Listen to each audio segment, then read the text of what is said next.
who is my old friend and associate, Dan Crichton, who is a principal computer scientist at the Jet Propulsion Labs. This one looks good. Jet Propulsion Labs in Pasadena, California, as well as a neighbor. We live in the same small village and nestling under the shadow of Jet Propulsion Labs. He has been involved. He's been there for many years. I bumped into him in about 1997 and invited him to our pediatric ICU, where he sort of looked around and said, "There's a lot of data here." We have since been trying to figure out what to do with it. At that time, I think Dan's job was to take the simple task of collating extraplanetary data sources that were scattered around the globe. Now, extraplanetary data sources sounds cool, but in fact what extraplanetary data sources are is everything off the planet, whether it's a quasar or a satellite or anything in between, trying to collate from millions. I'm probably going to steal your talk if I keep going, right? From millions of extraplanetary sources observed by millions of disparate observation tools, from telescopes to radio, to take your pick, and collected in a million different disparate siloed databases, not shared, not. So the problem sounded familiar. And Dan has been involved with that problem from the NCI to working with us for many years. So, friend and colleague, it gives me great pleasure to introduce Dan Crichton to you. Thank you. Yeah, thank you. Well, Valerie, you said you had the best job. Sometimes I think I do as well. Because I think, you dream about being able to work in space science, and you dream about being able to work in medicine, and I think you often don't really think there's much of a connection. In sort of a roundabout way, as Dr. Wetzel said, we observe remote planets and with observations, with instruments. That becomes our library. And just like the patient is the library. And in reality, we're taking observations, we're comparing those observations to models, and we're looking to see whether or not the things we're observing really fits our theories of those models. So I'll be talking about that today and what we've been doing. Hopefully you've heard of the Jet Propulsion Lab. It was a laboratory by Theodore von Karman in 1936. They were doing rocket testing out in the Arroyo Seco, just north of the Rose Bowl. And it's now a Superfund site, probably. No surprise there. And in the 40s, we were an Army institution. We were doing research. We were helping build the rocket program. And in 1958, we built Explorer 1, which became the first orbiting satellite in the race with Sputnik.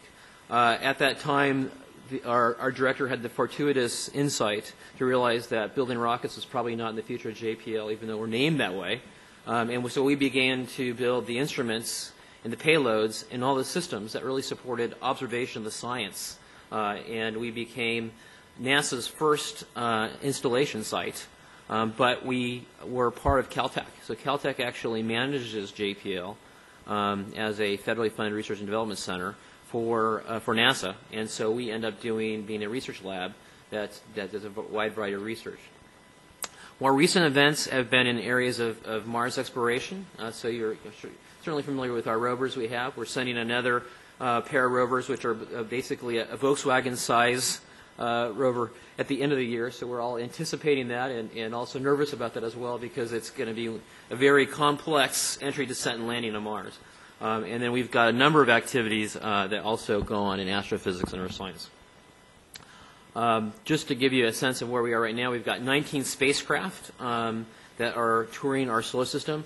That's about 110 instruments that are all observing data, data coming down, that data going out to different institutions. That's trying to figure out how to bring it all out back together and manage all that. Up until about 2000, NASA had collected about 4 terabytes of data from our solar system for about 40 or 50 years. And over the last 10 years, we've collected 250 terabytes. So you realize the nonlinear progression of data that we're capturing and the need to figure out how do we capture those in open, accessible archives for scientific research purposes. That's been transforming to our scientific world to be able to actually collect those, and it's internationalized now. So not just the U.S. doing this, but you've got India, you've got Japan, you've got the European, certainly, space agencies, you've got Canada involved, and you've got China. They're all building observing spacecraft that we want to be able to access and share data and put data into forms that can be used by our research community. Earth science, the same thing. We've got a fleet of Earth science that are making observations about our climate, about our weather patterns, looking at the data, and us being able to take that data and put it in forms that will actually be captured and used by the scientific community. So at JPL, we're actually involved in both. My role there is to actually help NASA and help JPL actually capture all that data and make that data accessible to our scientific community, both on planetary and Earth science. And so that means that not only are you just building the spacecraft and instruments that go out there, but you need all the infrastructure, all the capabilities to systematize the process, how we actually capture that data in well-formed public repositories. And it means the problem that we can't have human curators going through and curating all this data. We've got to build the software infrastructure and the pipelines that actually produce and curate that data. We certainly have people that help us with the standardization and building the algorithms and so forth, but a lot of that is now systematized so that we've got a well-formed infrastructure to actually derive that data and capture that and then make that available to our scientific community. Just point this out. This is something I've used before in some talks. Is that, and Valerie may be well aware of this, but there was a memo that came out from the Office of Scientific or Science and Technology Policy and the OMB directors that basically looked at technology, science and technology priorities for the 2012 budget. And I felt this is interesting to our cause here, and that is that it's basically pushing agency directors to look at ways to sustain data sets, to capture that scientific data, to make that available, to put them in forms as appropriate in what they can do with constraints, but to make that data available for the purpose of scientific research. So in my mind, the highest levels of the government are understanding the value of us capturing the data, using it for retrospective analysis to be able to look at it and to provide further value. At NASA, we use that data for replanning. Viking, for example, is one of our most popular data sets to go back and plan going to Mars. That data, captured 30 years ago, is still of immense value because that's what we use for actually figuring out how to do landings. So as part of NASA, our goals are really to provide and build these high-quality public repositories because that really is a value back from our missions to our scientific community. So routinely, as part of our announcement of opportunities, these are the proposals that our science community writes. They're required to have a plan for how they actually capture and distribute their data. NASA already has the infrastructure to support a lot of that, but they're required to plug into that. They're required to look at providing support for long-term archiving and being able to give that data to long-term archives. They have requirements of how quickly they can release their data. Often 6 months after they have calibration, they call it, of an instrument, after they've been able to do the health check, they are required to actually distribute that data to their community. We also require that data to be actually captured under specific standards so that data can actually be used in consistent ways. So one of the key things I think that NASA has actually brought, and this has been something that's been pretty much transformational in the last 20 years, is the bringing together well-curated, organized collections of data from our scientific research. It was really a critical step forward. One of our scientists, he's an earth scientist at JPL, said to me that on the earth science side, we spent a large investment at NASA to actually build a national infrastructure for capturing all of our earth science data. It's distributed. There's data centers across the country. They're capturing the data based on certain kinds of discipline of that data. So oceanography data, carbon types data sets, so forth.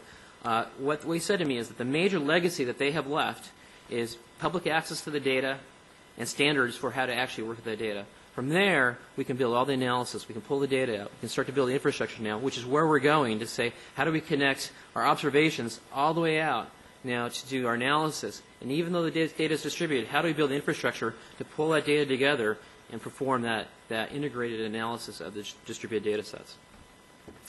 So the focus that we do at JPL, and this is largely my group, is looking at how do we generate the science data. So we work upstream, we work with emissions, we actually run the algorithms that produce the data, and we also work on how do we capture those in well-formed archives and distribute that to the community. That whole pipeline, if you will, and that whole infrastructure to take the data out, to extract it from our instruments, to put it in, process it, and to deliver it into archives is a key part of how we're actually making scientific data useful by our community. We do research and technology development in earth science, planetary science, astrophysics, and biomedical research. I'll talk about what we've been doing to infuse these kinds of infrastructure software capabilities into now the National Cancer Institute to support biomarker research.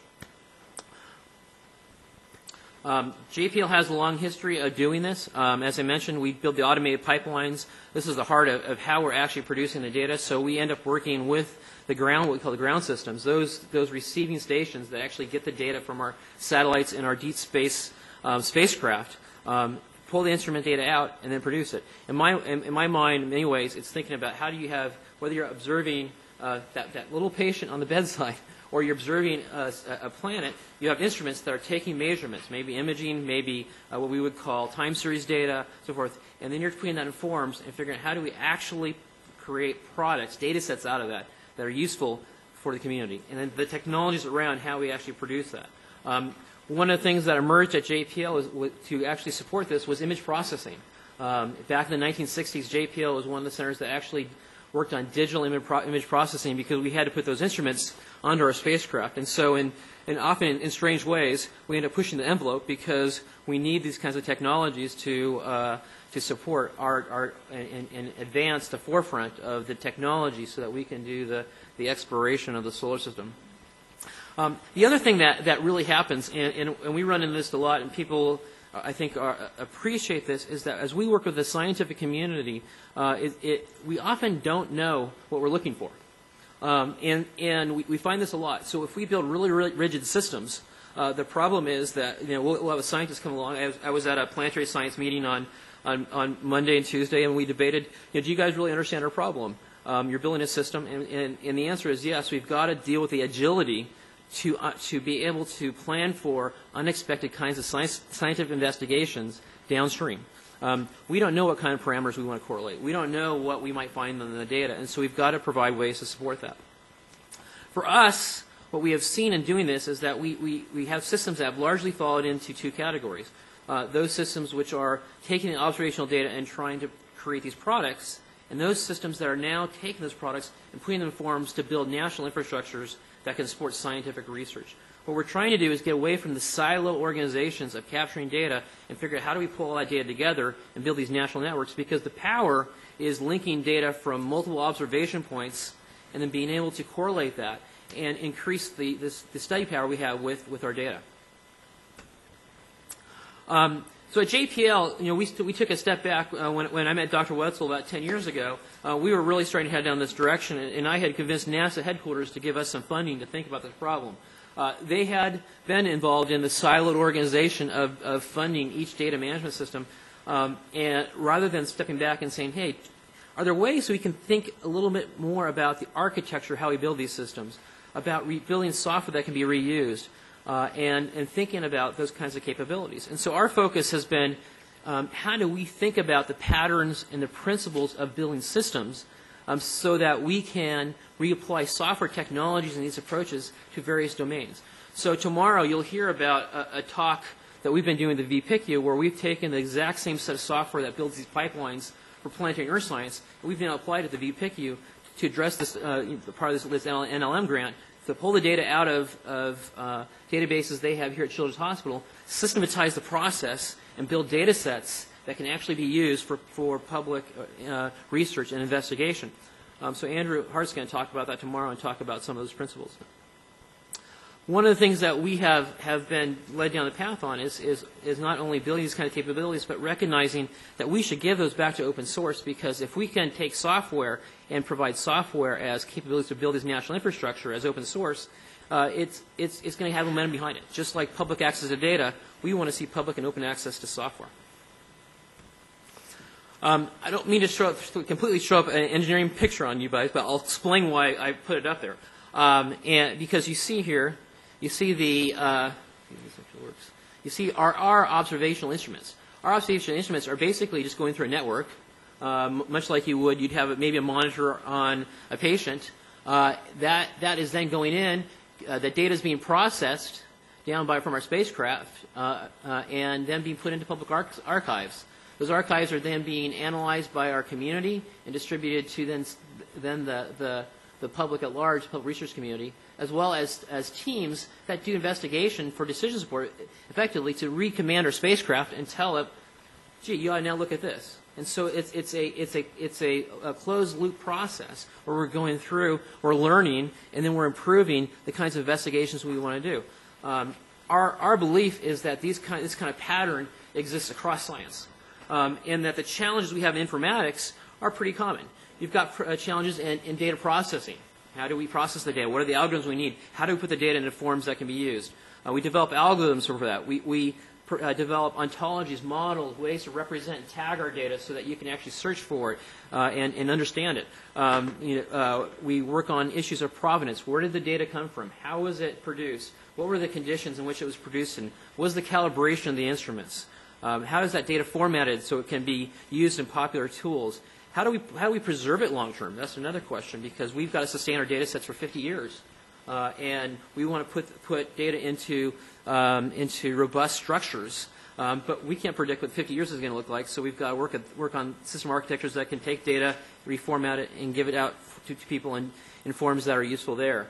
We've got to work on system interfaces, workflow of how we produce that data, the data management infrastructure, ways to model it, visualize it, distribute it. And so these become really challenges across how we set up these kinds of architectures and what we think about to actually build and provide a useful, systematized way to begin to do analysis. So some of the challenges that we're running into, and I think we could reapply these to the conversations we already had this morning with Randall and Valerie's talks.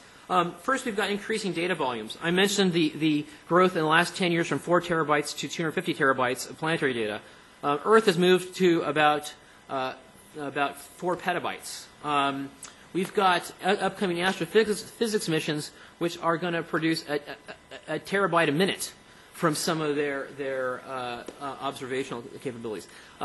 Really incredible activities where we need to move to in silico. We need to move some of the processing up to the instruments, and then we've got to figure out how do we extract useful science information, because we might not be able to capture it all, but we want to be able to capture the critical capabilities. And that becomes a very, very challenging debate with our science community that is concerned sometimes when we put intelligence on our spacecraft, because they said, you might lose the science that we want. And so we work on that debate. So we're seeing archives that are basically roughly doubling in size every 2 years. And I just served on a National Research Council committee on the analysis of massive data. And so this report's going to come out probably in the next 6 months plus. But what we really honed in on was this challenge that about 15, 20 years ago, there's actually a federal act to look at high computing, basically high-performance computing. That's not the problem. We've got the computing power. We can always get more. We can go out and buy it at Amazon. We do that a lot. The challenge, though, is how do we move to and support the data-intensive computing that's really occurring, and that's becoming more and more of a national challenge. There was a PCAST report that came out recognizing that, gee, we've got to address this problem, because it's not just a problem in space science or in physics or in medicine. It's a problem that's occurring in a lot of our disciplines. We've got an increased emphasis on usability of data. When we first developed what was now known as a planetary data system, the impetus there was that we had a lot of our data on eroding tapes. There's critical scientific information that was just deteriorating. The challenge became, and has become more recently, well, we can capture a lot of data, but how do we actually figure out how to make that data mineable and usable? And so there's a lot more focus on how do we take these repositories that we built, but start to build all the services and ways in which we can do that. And so what we've been working on with the PICU is how do we go from bedside to extraction of data to data that's captured in these databases with the medical records, to extracting that, to building these repositories in a homogeneous form, to being able to then extract the critical scientific data and stand up research databases that we can actually use now to do analysis. It's a whole pipeline. And part of the challenge we have here is that we've got an increasing diversity of data sets and complexity. We've got to figure out how to put all these different kinds of instruments, all these different kinds of observations together, particularly when they've been built by different vendors, by different groups, in our case in planetary science, often by different academic institutions that are producing data. We've got to be able to put it back together and understand how the observations fit together. That's a hard challenge. And one of our goals is to figure out, in many cases, how to correlate them and create new products from them. We call them fused products because it gives you new insight. We've got more and more of a increasing distributed, federated environment. 20 years ago, this was not so much a problem. There was a lot of centralization because there was only a few institutions that had the compute power and capabilities to do this. Now you get a lot of groups that can actually run their own data centers, their own environments. And so it creates challenges of figuring out how do we manage that. The work I've been doing, which I'll talk about in a minute with the Early Detection Research Network, has largely been a challenge because there are groups that are very good at informatics. There are groups that are not so good at informatics. And so we've been trying to raise the bar, but we had groups that were sharing data that they would shut the server off at night because they wanted to save power. So we had to address some of those education issues. The NSF has been running a group on cyber infrastructure, and they put out something on data-intensive systems that really talks about the problem isn't so much getting access to storage or buying the computing power, as mentioned. It's really thinking about how do we address the data deluge that's occurring. So the last point here, we need to rethink how we manage, store, retrieve, explore, and analyze and communicate all this abundance of data that's actually being generated. So at JPL, about 10 years ago, I started a project, as I mentioned, courtesy of NASA headquarters, to look at how can we do data systems and data management differently. How could we start to provide a software framework because we recognized this problem existed. We recognized that there was, in our minds, a reference, what we call reference architecture for this. The fact that what you want to be able to do is model and understand, define your data independent of building software services to actually manage that. And so we developed something called, which took off, and we always planned to rename it, but never did, ODT. And at the time it was looking at how do we manage the objects of information, so object-oriented data technology, that would be produced in science. And so it became a set of building blocks. We applied it to astrophysics as an experiment. Quickly we realized that planetary science had even more screaming need. And so it went in and became the framework for actually how to connect all these distributed repositories of planetary science together, and took off there. I presented it at the National Academy and was approached by the office of director of the NIH at the time that said, hey, we've got some similar problems at the NIH. Would you guys be interested in consulting with us on informatics? And we gladly accepted. And they gave us a problem at the NCI to go off and solve. And so we looked at how to start to wire specimen databases, biospecimen databases, together to build an integrated national search engine, if you would, in some ways, of these biospecimens for cancer research. And I'll talk more about that.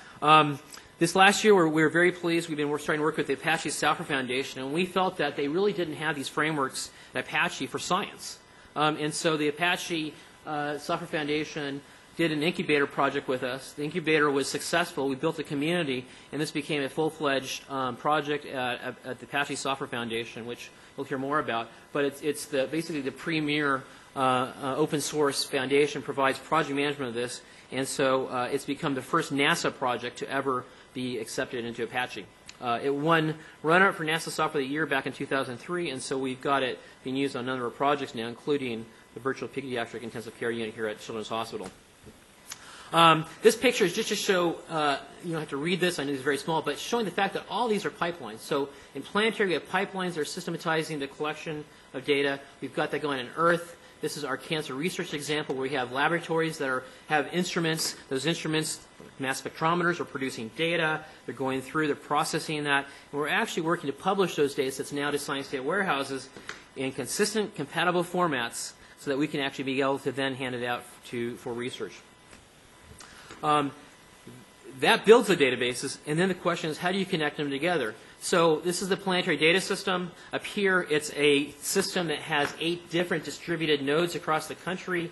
That's our 250 terabytes of data. It's got the 50 years of solar system exploration in it.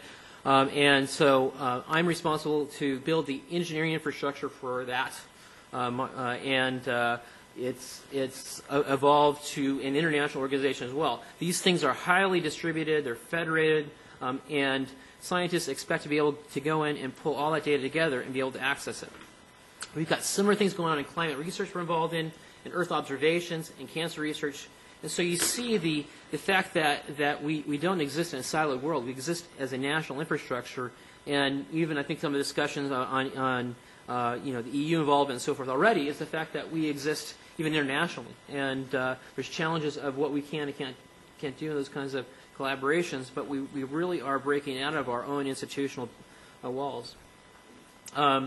This is just showing the fact that what we're trying to do in Earth science at NASA is actually go from the fact that just building solid organizations, but being able to actually link them all together so we can share network computing, storage, data, and we can use that infrastructure to drive integrated analysis across all the data sets, regardless of where they're located, all the way to decision support. Just mention real quick, as I said before, we work pretty closely with Earth science missions. What's happening here is that we go off, we set up these kinds of processing infrastructures, and what we've realized we had to do is, in the past, it used to be that groups would come along and say, we have these instruments, here are the algorithms, build a system around this algorithm. What I worked very hard with, and others with me and my colleagues at JPL over the last 10 years, is to retrain the missions and the teams to say, rather than you guys walk up and say, build a system around our algorithms, let's build a framework where you can just plug your algorithms into, so we have a systematized way to come in and deliver these. We can scale those out to computational infrastructures. We can support all the emerging technology capabilities, but we've got a well-defined way to actually build these kinds of systems. This is something we've brought into VPICU as well, because we're taking the data, we're writing what we call workflows, independent of what the data is, and we're turning that data into homogeneous data sets now from the medical records. This is just showing that process. We plug in basically something called a PGE, that's our algorithm, and we're able to actually produce products that we can then deliver into well-defined repositories. We're doing the same thing in airborne. We've actually, what we found is that most of our, let's see if I have it here, my thumb drive, most of our PIs were delivering data this way. They were putting data on thumb drives. If we're lucky, they were on their computers. They were not being put into any kind of form that actually could be shareable. And so we said, hey, wait a second. We've already got the software capability to do this. Why don't we roll them in? We can set up a capability. We built this on top of Amazon's cloud, and we said we can actually give you a system that can do this. We did this in about a year, and now we've got a mission called CARVE, which is working with us to take this. It's a new funded activity to measure CO2. So we're seeing that. We're seeing now the movement to these national infrastructures that can take and share all this data. As I mentioned, these are distributed, complex because of different types of data, growing in size. And so they really provide huge opportunities for us to do massive data analysis of their data. One area is in climate. And this ties really back to what we mentioned earlier. The climate community in the past has basically taken predictive models and compared them to other predictive models. That was the way in which they did the research. They didn't actually take the observational data we had, flying all these satellites, to actually compare those to the models. For the next IPCC, the International Panel on Climate Change, this is the group that won the Nobel Prize. We've just worked with them to take our Earth observations, insert them, and then start to develop mechanisms to actually take predictive models and compare those to the actual observations and score them. Do our predictive models actually validate against, can we vet them against our observations and verify that that has an 80% accuracy? And so we're working on that challenge. And so we've worked with the Department of Energy, which has built an infrastructure to link all the climate models together. And down here, you see NASA trying to bring in all of its observational data. In planetary science, as I mentioned already, we already organize high-quality data sets. One of the things that's really unique in planetary science is that we actually do peer review of the data to ensure the quality. So we actually assemble peer review boards that look at and make sure the data is useful before we actually release it to the community. And we require scientists to sit around and tell us whether or not our data is being useful. That has immense value, because what it means is that you've got your scientific community involved in the process of actually helping you produce data that can be scientifically useful. As I mentioned, all the data is from our solar system exploration is put into the planetary data system. It's a requirement, it's a policy, and what's happened is, because we built this infrastructure, because we built these standards, Europe about 10 years ago, India about 5 years ago, Japan about 5 years ago, all came along and adopted our standards. And so we stood up an international organization called the International Planetary Data Alliance, that I'm the deputy chair for, to actually get us to standardize what we're doing in planetary science worldwide. So let me talk about biomedical research for a second. This was a quote that was in Nature magazine. Nature magazine had a whole magazine devoted to big data back in September 2008. A number of issues. They hit biomedicine really, really hard in that, and saying, we really need to be able to start to build the databases and the repositories that capture the scientific data. It has immense value to us. And so it's a very, very interesting article that we've used in a number of different areas that provide strong support for what we're trying to do in informatics. JPL, as I mentioned, because of what we were doing in physical science, because we were thinking broadly about how you apply these things across domains, started working with the NIH on initiative related to biomarkers. And that took us into the Early Detection Research Network. EDRN is looking at very, very, very early biomarkers. So it's doing bench science, trying to look at discovery of biomarkers. And the philosophy is bringing teams together. So it's not one institution looking at biomarkers, but it's a collaboration across institutions looking at how do we actually capture and identify biomarkers. What they needed was the underlying informatics infrastructure that lets them to share data, lets them capture and share things like specimens, lets them be able to collaborate in ways that they could never do before. And so we did an experiment with them, and that led in 2005 to them asking JPL to become their informatics center for the activity. So we had a number of interagencies signed with the NIH back in 2001 to help us with the informatics. In 2003 to begin to help them more directly with the EDRN. In 2005 we became the informatics center. But it's been a great opportunity for us not to only transfer capabilities to the EDRN and cancer research, but we're transferring things back. So we're building tools on one side that are directly applicable to what we're trying to do in Earth and planetary science. So it's very synergistic. I was on a telecon talking to briefing some scientists a couple weeks ago, and they asked me, what's the leveraging power here? And I said, maybe 1 to 20. We've got, the investment of the NIH is that we've got 20 times more funding from other activities to tie it all together. And that's been a huge, huge leveraging power, because we can talk about common challenges that are really occurring across both environments. So looking at what we're doing in cancer research, they really tried to be a pioneer. So our Dr. Sudhir Srivastava, who is our chief for this activity, really had a vision of building a national infrastructure. He called it a knowledge environment to share our data. And we've already talked about how do you go from data to knowledge, and what is that process? And that was a big buzzword back then in 2000. But the idea has been that we've wanted to provide a way to capture the data and semantically link it all together. We now have a portal. It ties a number of different data together. It allows us to capture biomarkers, link biomarkers to the instruments and science data that was produced, to tie that to the protocols of study, and to be able to look at the exploration of all this information. That was documented, in a AACR, FDA, NCI report on biomarker research that really recognized the importance of supporting a well-thought-out informatics infrastructure. This quote, which I love, it says, the application of our must encompass the full spectrum of informatics needs for biomarker discovery, validation, and qualification, facilitating the flow of data, so this is the pipeline that comes down, information and knowledge across each component. And that's effectively what we're doing with the EDRN. So as I showed this picture before, we've got an instrument. The instrument is taking measurements. Maybe it's a proteomic measurement, maybe through a mass spec. We're doing data processing. We're producing the data. And then what we initially worked on was standing up a biorepository where the groups could publish their data sets too, and we could share them.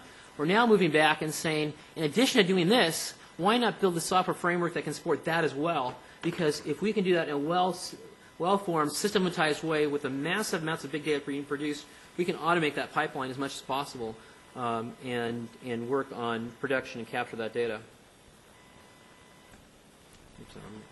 Okay.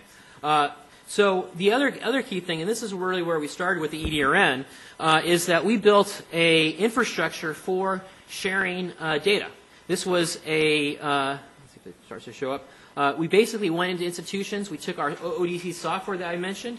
We wired it into those institutions. We helped them basically connect that software to their databases. It provided transformation functions to map from their models, the way they represent their data, to a common model that could be integrated that allowed people to explore the data. And it was 100% reuse of software that we'd already built for other areas. We developed a common IRB protocol, and the challenge really wasn't so much getting the technology going. We had some discussions with certainly the IT security folks and so forth, but a lot of the challenges was really figuring out how do we culturally, socially change the thinking of how to do this. And so it took time. And as I mentioned, we had servers, that would be shut down at night, but these should be integrated. And so we had to deal with the architectural challenges that introduced. And we had to deal with some operational questions that we hadn't thought about once we started to do this. And so there's been other groups that have really looked at this and started to try and replicate what's going on. And that was powered, a lot of that, by what we would call a set of common data elements. These are really a set of ways in which we annotate our data. This is a technique, and I'm sure all the people who are informaticians in the room would get it, the fact that you need to define your data in very, very rigid ways so that you've got standard models, standard information models that we can use to describe our information so that computers can exchange them, so that there's no human subjectivity here. So we have to create very, very consistent ways in which we document, for example, biomarker research or planetary science so that they can be searched, understood, used by the community. And then we took a number of technologies, which I'm not fully going into, but allowed us to actually tie all this together. So we had specimens now being shared. Even though it's a distributed infrastructure, it's all abstracted away and accessed through our portal. We've got biomarkers being built. We've got science data going in from into our warehouse. And we're tying all that together so you can go look and start looking at say, a protocol study, see what specimens were captured under it, see what instruments were used to capture the data, what the results of that data were, how they tied to the biomarkers of the study, and it's all integrated and semantically linked. And so this is our portal that provides Google-like search. One of the things we brought in, which we actually use, and sometimes we've done some of our military work, is multi-level security, which means that I'm a PI. I want to log in. I want to see all the information that I have access to as a PI. I might be a researcher, but I might be only able to access a subset of information. And so we built that whole security model into every discrete piece of data we put into the system so that we would know what people could actually access. Here's an example where we're actually capturing a lung biomarker. That lung biomarker actually is part of a panel. You can actually link to other biomarkers. If you scroll down, we could show you the science data it's connected to, what publications have been produced, what protocols it was part of, and it's all tied together. So here's an example of us starting to see the science data. So here's the list of science data. There's one of the things we actually ended up doing here is we worked with the Canary Foundation, which was founded by a philanthropist from Cisco that is now doing biomarker research and funding it, but has its own labs. And so we had to look at how to tie this together and provide a way that PIs that were producing and research could publish their data into a public national repository. And so we worked on that issue. And here's an example now where you're actually getting down to a data set. We're describing the data set. Here's your set of common data elements for that. And then some products that were put in. And we pull out. And so the underlying software of this was ODT, as I mentioned before. We've stood that up here at CHLA, and it's capturing all the extracted data now that we have extracted for the vPICU. Which leads us to vPICU. So vPICU has been a collaboration on this recently between CHLA and JPL to develop the infrastructure for sharing analysis of the data for PICUs. The vision is not only to do this here, but how do we start to federate this together so that we can actually link and provide access to that data. We know that I've had this question come a lot. Do we do distributed data or do we do centralized implementations and architectures? Part of the reason you end up sometimes doing distributed is not so much because it technically makes sense, but it's organizationally required. And so we deal with the fact that constraints placed on us, on architectures, often as a result of how we have to just be organized. We've got to certainly address a lot of the challenges of sharing data, but also in this case, many of the PHI concerns. And so tomorrow when we talk about the architecture, we'll show this a bit more. We can talk about how we've gone from the problem of dealing with PHI data all the way to the point where we can actually build public science data that can actually be accessed. For us, obviously now I think you've seen that significant leveraging across our science domains is something we've been able to do. So we were actually able to take and stand this up pretty quickly. And a lot of the architectural issues we have here of these pipelines are represented in our other projects. And so we were able to get an architecture that could really come together.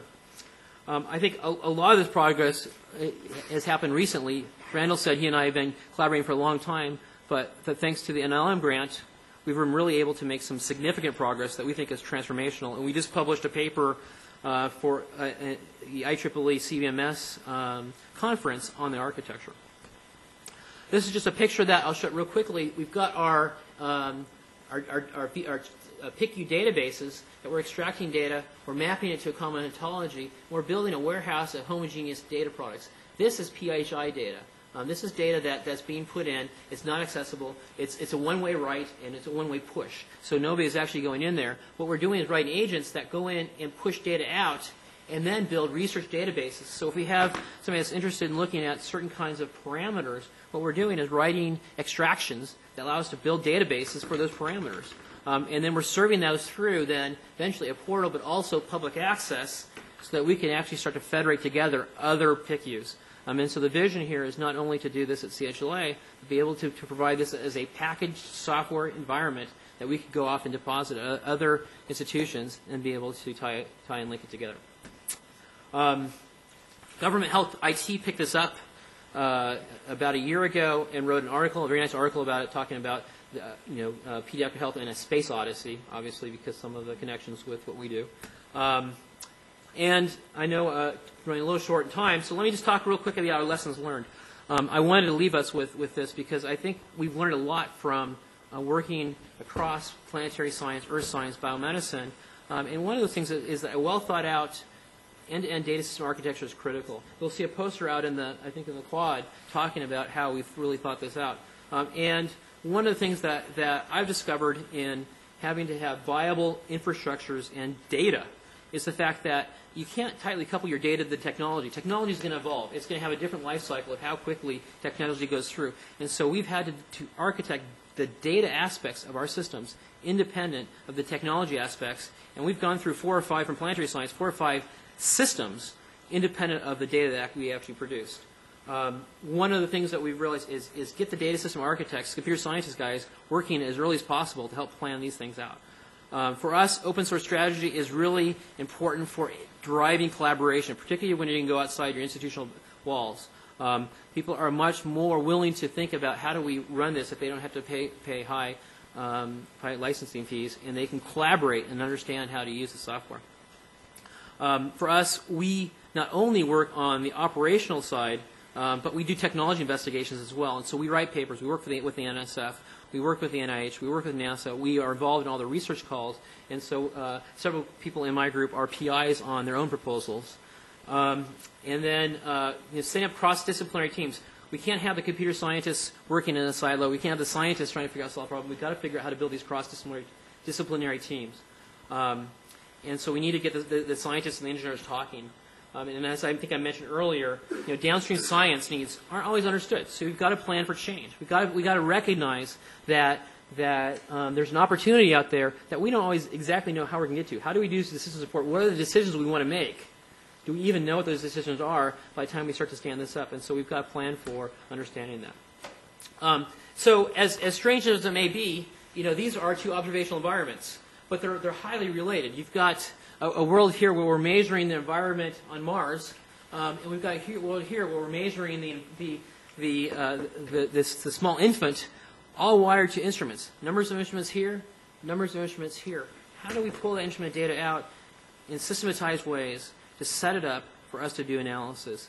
That's where we were heading. That's what we've been doing, and I'd be glad to take questions.